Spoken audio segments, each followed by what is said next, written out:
Ils m'ont donné Bloodsport, le film parfait pour afficher une star. Mais une fois que vous connaîtrez l'histoire complète, vous ne regarderez plus jamais ce film de la même manière. Derrière les coups de pied fulgurants, les postures en grand écart et les scènes de combat explosifs se cachait une lutte éreintante, marquée par des obstacles que peu auraient pu endurer. Jean-Claude Van Damme n'a pas seulement joué dans ce film, il s'est battu pour lui, à tous les niveaux. J'ai été payé 25 000 $ pour Bloodsport, puis 50 000 $ pour le suivant, Cyborg, et 75 000 $ après. Des problèmes de budget aux égos conflictuels, en passant par des plannings d'entraînement impossibles et le risque d'être écarté du projet, la réalisation de Bloodsport était un combat en soi. Jean-Claude, désespéré pour sa grande chance, s'est poussé jusqu'à ses limites absolues pour faire naître ce film. Ce que le public a vu était un classique d'arts martiaux à haute tension. Mais en coulisses, c'était du sang, de la sueur et des rêves presque brisés. Aujourd'hui, des décennies plus tard, la véritable histoire de la création de Bloodsport émerge enfin. L'inconnu qui ne renonçait jamais. Au milieu des années 1980, Jean-Claude Van Damme n'était qu'un visage anonyme à Los Angeles. Pas une star de cinéma. Pas un nom sur une liste de studios. Juste un Belge de 25 ans, artiste martial, sans crédit d'acteur, sans relation, sans argent. Il avait tout laissé derrière lui à Bruxelles, sa maison, sa famille, toute forme de stabilité pour poursuivre un rêve que la plupart jugeaient impossible. Quand il atterrit aux États-Unis, il parlait à peine anglais. Il portait un sac de sport, une paire de nunchaku, une pile de photos de ses jours de karaté compétitif. Pendant des mois, il navigante. Les canapés d'amis, la banquette arrière d'une voiture déglinguée. Parfois, il avait de l'argent pour manger. Souvent, non. Pour survivre, Jean-Claude enchaîne les petits boulots. Livreur de pizza, poseur de moquettes, agent de sécurité dans une boîte de nuit, bien qu'il admette être trop poli pour expulser quiconque. Mais à travers tout cela, il s'entraînait. Chaque jour, sans exception. Il s'étirait pendant des heures dans des parkings déserts, pratiquait ses coups de pied sur le sable des plages, boxait dans l'ombre devant les miroirs de salles de sport fermées. Sa souplesse était son plus grand atout, et il l'entretenait avec une obsession quasi religieuse. Même les jours sans repas, il refusait de laisser son corps s'affaiblir. Ce n'était pas seulement une question de forme physique, c'était une question de rester prêt au cas où l'opportunité se présenterait. Le grand moment de Jean-Claude n'est pas venu d'une audition ou d'un appel d'un studio. Il est venu d'un parking. Un après-midi, il repère Menahem Golan, cofondateur de Canon Film, devant un restaurant à Los Angeles. Sans hésiter, Jean-Claude se présente, annonce qu'il est artiste martial et improvise une démonstration sur le trottoir. Une série de coups, terminée par un coup de pied volant à 360 degrés, arrêté à quelques centimètres du visage de Golan. Golan, surpris, impressionné et amusé, lui tend sa carte. Passe au bureau. Ce petit numéro place Jean-Claude sur le radar de Canon, mais ne suffit pas à conclure un contrat. Pendant des semaines, il traîne autour du studio, acceptant des petits rôles, doublant dans des scènes de combat mineurs. Mais ce qu'il veut vraiment, c'est le rôle principal dans Bloodsport, un film à petit budget inspiré de l'histoire prétendument vraie du combattant clandestin Frank Dux. Le studio n'est pas convaincu. Jean-Claude a les mouvements, mais peut-il porter un film? Peut-il jouer? Jean-Claude ne lâche rien.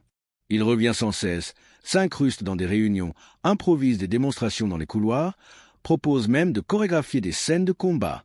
Petit à petit, les murs s'effritent.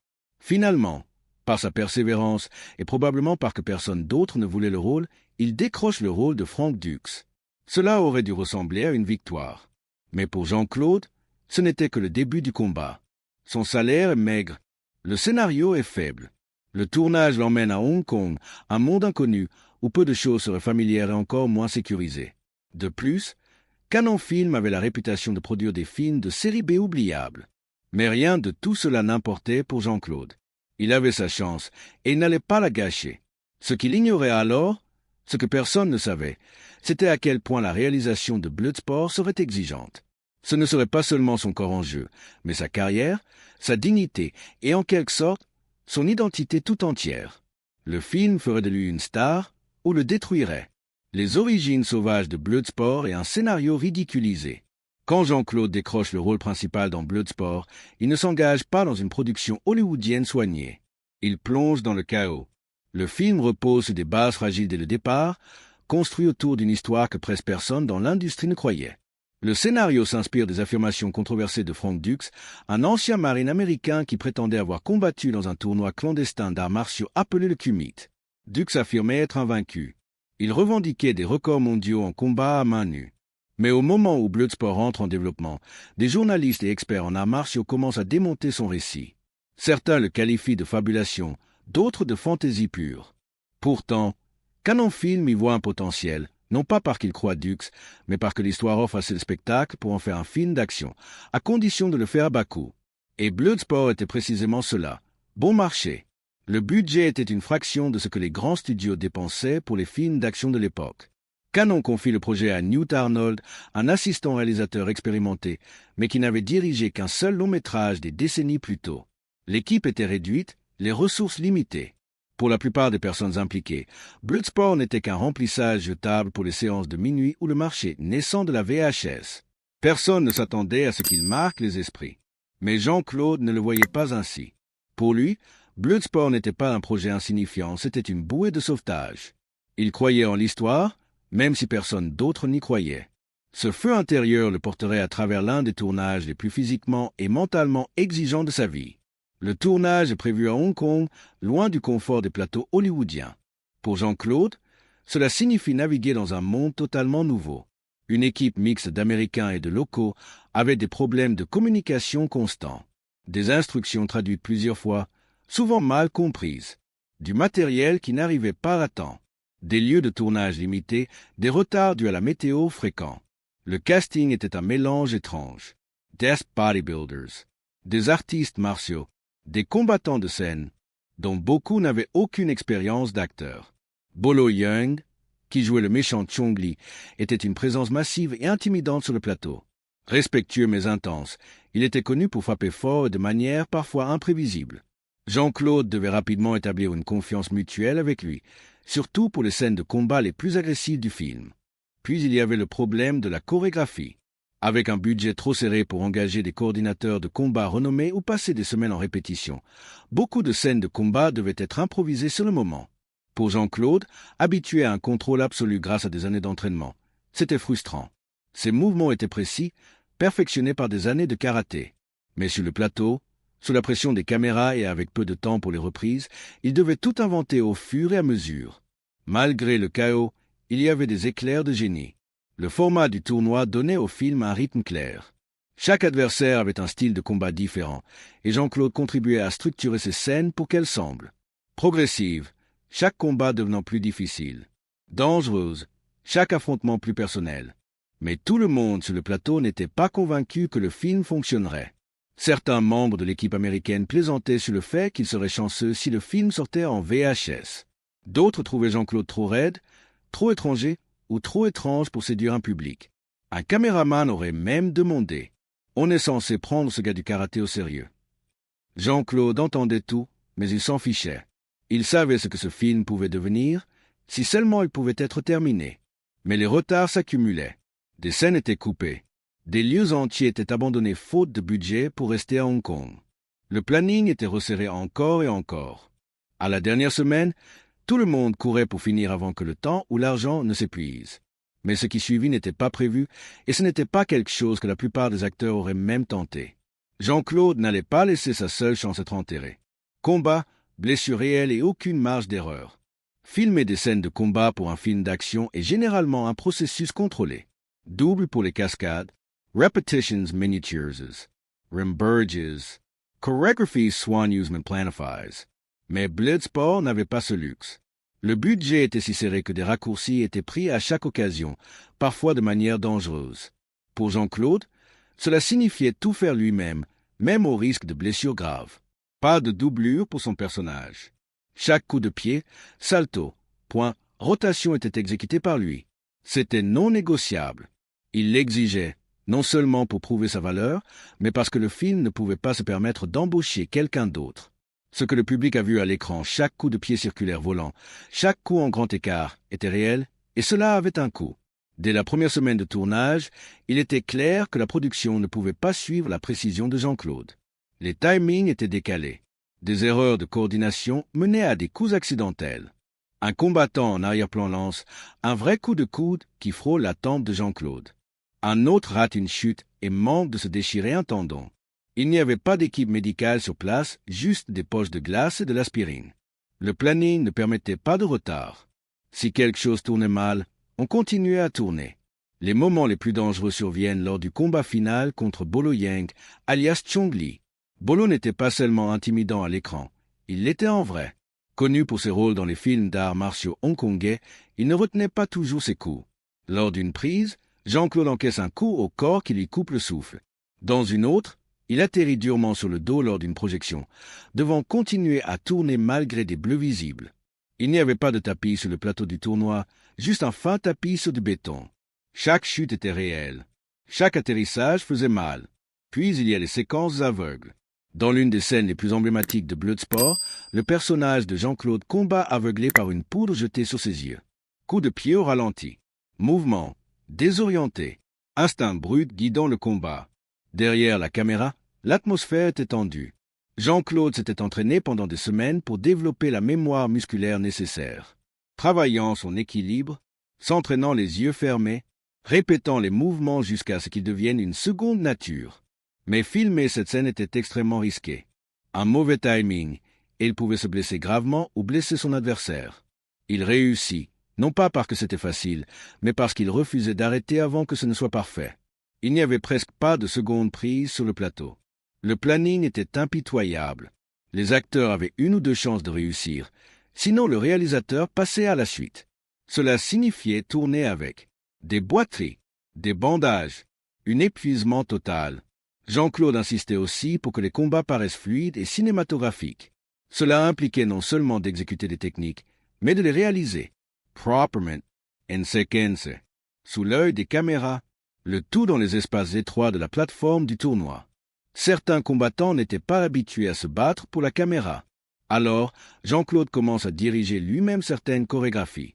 Il parcourt les scènes, ajuste les mouvements, propose de nouvelles séquences pour les rendre plus excitantes. L'une de ses idées devient la signature du film, le coup de pied volant en grand écart au ralenti. Pas prévu dans le scénario initial. Jean-Claude voulait terminer les combats d'une manière qui mettrait en avant sa souplesse et sa maîtrise, sans effets spéciaux. Ces coups devaient être reels, parfaitement synchronizers, capturés sous plusieurs angles. Un seul coup de pied volant devient un tournage de 5 heures. Jean-Claude répète le mouvement encore et encore, jusqu'à ce que le timing et les mouvements de caméra soient parfaits. Ses jambes tremblaient à la fin, mais il l'avait fait. Rien de tout cela n'était standard. Ce n'était même pas sûr. Mais c'est ce qui donna à Bloodsport son attrait brut et authentique. Pas de coups truqués, des bleus réels, des conséquences réelles. Derrière l'objectif, le film commençait à prendre forme visuellement. Les combats semblaient authentiques et l'agilité de Jean-Claude était inédite. Mais personne sur le plateau ne pouvait dire si cela fonctionnerait. L'histoire était mince, les performances inégales. Le tribut physique sur l'acteur principal devenait évident. Jean-Claude n'était pas juste fatigué. Il souffrait, son corps était endolori en permanence. Ses phalanges étaient à vif. Et pourtant, il continuait, convaincu que ce film changerait sa vie. Il avait raison. Mais d'abord, le film devait survivre à ce qui suivrait. Un film terminé que personne ne voulait sortir. Quand Jean-Claude revient à Los Angeles après le tournage chaotique à Hong Kong, il est épuisé mais plein d'espoir. Le tournage avait été brutal, oui, mais les images semblaient prometteuses. Les combats étaient nets, la caméra avait capturé certains de ses meilleurs moments. Pour la première fois, il sentait qu'il avait peut-être accompli quelque chose qui le propulserait à Hollywood. Mais arrive la projection en studio. La première version brute de Bloodsport, montée par l'équipe de Canon Film sans l'implication de Jean-Claude, est un désastre. Trop long, un rythme bancal, des combats qui perdaient leur impact. Le film semblait lent, maladroit, déséquilibré. L'énergie intense du plateau s'était évaporée dans le montage. Quand les exécutifs de Canon visionnent cette version, ils sont loin d'être impressionnés. Certains sont visiblement frustrés. Des rumeurs disent que quelques-uns quittent la salle avant la fin. Selon Jean-Claude, quelqu'un dans la pièce utilise le mot « embarrassant ». On parle de mettre le film au placard, l'abandonner, l'oublier, passer à autre chose. Ce n'était pas inhabituel pour Canon, habitué à produire des films d'action à petit budget. Si un projet ne semblait pas rentable, il ne s'embêtait pas à le pousser. Bloodsport n'était pas une priorité. Approuvé sur un coup de tête, avec un budget minuscule, sans star connue. Pour les exécutifs, c'était juste un autre film d'action jetable qui s'était avéré pire que prévu. Jean-Claude est dévasté. Il avait tout donné à ce projet. Son corps, son temps, ses derniers dollars. Et maintenant, le studio était prêt à l'enterrer. Mais au lieu de s'effondrer, Jean-Claude fait quelque chose que la plupart des acteurs n'auraient même pas envisagé. Il demande à remonter le film lui-même. Pour être clair, il n'avait aucune formation en montage. Il ne savait pas utiliser les machines ni les logiciels. Mais il avait une compréhension instinctive du mouvement, du rythme et de l'impact. Ses années d'arts martiaux lui avaient appris à ressentir le timing, non seulement dans le combat, mais dans la montée vers chaque moment. C'est ce qui manquait au film. Il convainc l'équipe de lui donner une chance, pas un contrôle total, mais un accès. Pendant des jours, il s'assoit à côté d'un monteur, examinant chaque image, raccourcissant les poses maladroites, ajustant les transitions lentes, proposant de nouveaux angles pour les réactions. Il se concentre sur le tempo des combats, voulant que chaque mouvement frappe comme un battement de tambour. Il ajuste la vitesse de certains coups pour souligner la puissance, allonge d'autres pour créer de la tension, insère soigneusement des séquences au ralenti pour ajouter du drame sans ralentir le rythme. Il travaille aussi sur les moments de personnage, s'assurant que le parcours de Frank Dux d'outsider respectueux à champion déterminé est une structure émotionnelle, même avec un dialogue limité et un scénario simpliste. Le monteur qui travaille avec lui admettra plus tard que le sens du timing de Jean-Claude surpassait celui de certains réalisateurs confirmés. Ils ressentaient les scènes différemment. Après plusieurs semaines de remontage, ils produisent une nouvelle version. Plus serrée, plus propre, les combats frappent plus fort, le rythme est plus intense. La montée vers le match final fonctionne enfin. Ce n'était toujours pas un film d'action hollywoodien poli, mais il avait maintenant quelque chose. Un pot, un mouvement, une énergie brute impossible à truquer. Mais le studio reste sceptique. Même après avoir vu cette nouvelle version, certains exécutifs doutent de son potentiel. Ils envisagent une sortie directement en VHS, ne voulant pas gaspiller d'argent pour une diffusion en salle. Puis, quelque chose d'inattendu se produit. Canon teste le film auprès d'un petit public. Et les spectateurs adorent. Ils applaudissent pendant les combats, rient au moment des personnages secondaires, étranges mais attachants, sont captivés par la simplicité de l'histoire. Le public ne connaît peut-être pas grand-chose de Jean-Claude, mais il aime ce qu'il voit. Une présence unique, athlétique, intense, expressive, même avec peu de dialogue. La rumeur commence à se répandre. Canon décide de donner une chance au film, pas une sortie massive, mais une sortie en salle. Pour Jean-Claude, c'est un moment de percée, mais aussi terrifiant. Même avec le film remonté et une date de sortie fixée, il est toujours fauché. Son contrat pour Bloodsport ne l'a pas enrichi. Il continue à enchaîner les petits boulots, posant des moquettes, déplaçant des cartons en attendant la sortie. À l'extérieur, il reste un acteur en galère à Los Angeles. Le succès de Bloodsport n'est pas garanti. C'est un film de série B avec un acteur principal peu connu et une histoire douteuse. Pas de star, pas de tournée promotionnelle, pas de grosse campagne publicitaire. Si le film échoue, Jean-Claude n'aura pas d'autre chance. Pas de plan B, pas d'autres films en vue, pas d'économie. Tout ce qu'il a est lié à ce film d'arts martiaux risqué, bancal, bricolé, basé sur une histoire qui pourrait ne pas être réelle. La vérité que peu connaissent. Quand Bloodsport est terminé et que Jean-Claude aide à le remonter, beaucoup pensent que son combat est fini. Le film est prêt. Le studio a un plan. Les combats sont spectaculaires.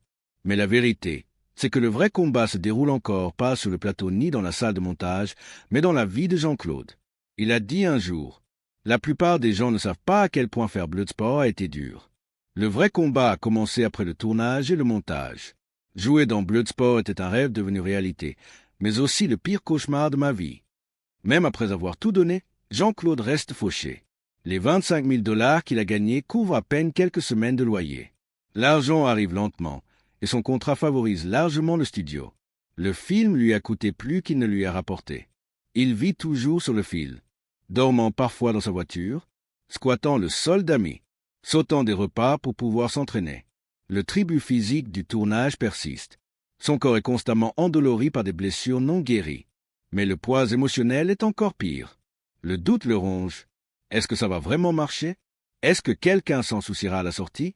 Et si Bloodsport échoue et qu'il se retrouve avec rien? Pendant des mois, Jean-Claude est dans le flou.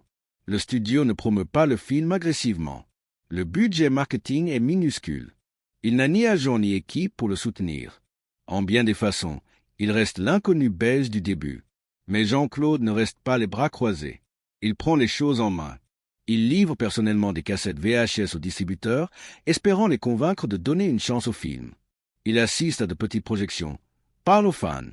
Il fréquente des gymnases et des écoles d'arts martiaux, faisant la promotion de son film de bouche à oreille. À un moment, il exécute même son coup de pied volant signature devant des acheteurs potentiels dans un parking de studio, comme il avait fait des années plus tôt pour attirer l'attention de Golan. Le cycle était presque complet. Ce n'était pas du glamour. Ce n'était pas la gloire. C'était la survie. Et c'est l'aspect de Bloodsport que peu de gens voient. La lutte désespérée en coulisses. Les mois épuisants après la production. Le roller-coaster émotionnel qui a failli le briser. Les défis physiques sur le plateau étaient extrêmes, l'épuisement mental aussi, mais l'incertitude financière et personnelle était une bataille d'un autre genre. Un combat sans adversaire clair, sans arbitre, sans limite de temps. Une sortie qui change tout.